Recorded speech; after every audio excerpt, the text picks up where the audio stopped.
রোগীতে ঠাসা Mymensingh medical college হাসপাতালের শিশু বিভাগ। এরই মধ্যেই ৩টি আলাদা কক্ষে চিকিৎসা নিচ্ছে ছোঁয়াচে রোগ হাম আক্রান্ত শিশুরা।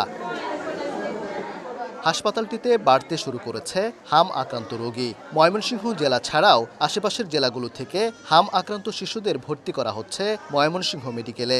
গত ১২ দিনে হাসপাতালে ১০৮ জন হাম আক্রান্ত রোগী ভর্তি হয়েছে। মৃত্যু হয়েছে ৫ শিশুর। এর মধ্যে গেল ২৪ ঘন্টায় মৃত্যু হয়েছে ২ জনের। এতে বাড়ছে আতঙ্ক। জ্বর থেকে খিচুনি হয়েছিল, তারপর মেডিকেলে ৭ দিন ছিলাম। পরে ছুটি দিছে, ছুটি দেওয়ার পরে বাড়ি যাওয়ার পরে আবার জ্বর কমেই নাই। অ্যান্টিবায়োটিক দিছে, খাইছি, তার জ্বর কমে নাই। নিউমোনিয়া ধরা পড়ছিল, প্রায় ৭-৮ দিন থাইকা গেছে এখানে।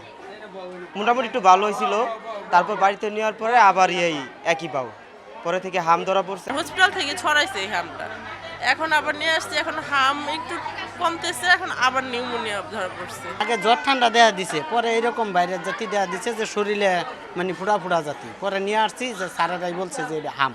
কর্তৃপক্ষ জানায়, ময়মনসিংহ মেডিকেল কলেজ হাসপাতালে চলতি মাসের মাঝামাঝি থেকে হাম আক্রান্ত রোগীর সংখ্যা বাড়তে শুরু করে। পরিস্থিতি সামলাতে গত ২৪ মার্চ হাম আক্রান্ত রোগীদের চিকিৎসার জন্য ৩টি পৃথক মেডিকেল টিম গঠন করে হাসপাতাল প্রশাসন। হাসপাতালের শিশু ওয়ার্ডের পৃথক 3টি কক্ষ করা হয় হাম আক্রান্ত শিশুদের চিকিৎসার জন্য। হাম কর্নার নামে ১০ শয্যা বিশিষ্ট কক্ষগুলোতে একটি মেডিকেল টিমের তত্ত্বাবধানে চিকিৎসা চলছে শিশুদের। তবে কক্ষগুলোতেও রোগী সংকুলান হচ্ছে না।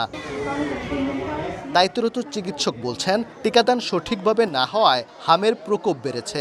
পরিস্থিতি সামাল দিতে শিশু বিভাগের 3টি কক্ষ নিয়ে করা হাম কর্নার স্থানান্তর করে চলছে আলাদা আইসোলেশন ওয়ার্ড চালুর প্রস্তুতি।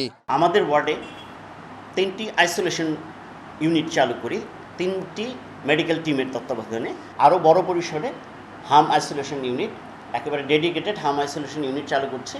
ময়মনসিংহ মেডিকেল কলেজ হাসপাতালের শিশু ওয়ার্ডে রোববার দুপুরে হাম আক্রান্ত রোগী ভর্তি ছিল ৬৮ জন। ওবায়দুল হক, সময় সংবাদ, ময়মনসিংহ।